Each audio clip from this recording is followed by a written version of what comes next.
বন্ধুরা কি রেসিপি করবো দেখো, চিংড়ি মাছ এনেছি। চিংড়ি মাছের বাটি ভাতে করে আপনাদের দেখাচ্ছি। চিংড়ি মাছটা আমি কেটে ধুয়ে নেবো। বন্ধুরা চিংড়ি মাছটা ধুয়ে নিয়ে চলে এসেছি, এবার রান্না করে আপনাদের দেখাচ্ছি। মাছে আমি সব মশলা একসঙ্গে মেখে নেবো।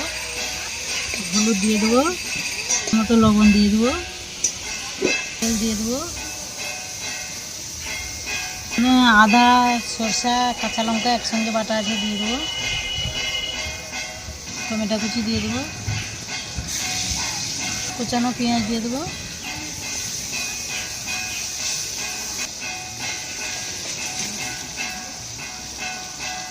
কড়া গরম হয়ে গেছে, কড়ার মধ্যে তেল দিয়ে দেবো,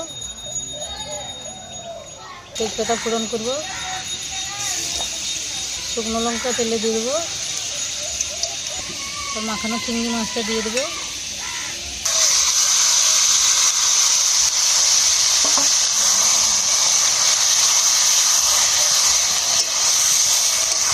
ঢাকা দিয়ে কষিয়ে নেবো। চিংড়িটা কষানো হয়েছে নাকি দেখে নেবো।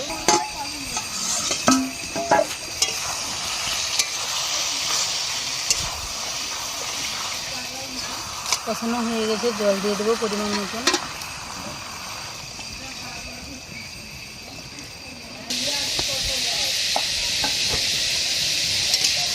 ঢাকা দিয়ে একটু ফুটিয়ে নেবো।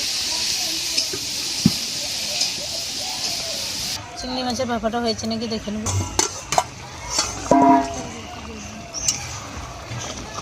হয়ে গেছে, উপর দিয়ে চেরা কাঁচা লঙ্কা দিয়ে দেবো। এবার ঢেলে নেব।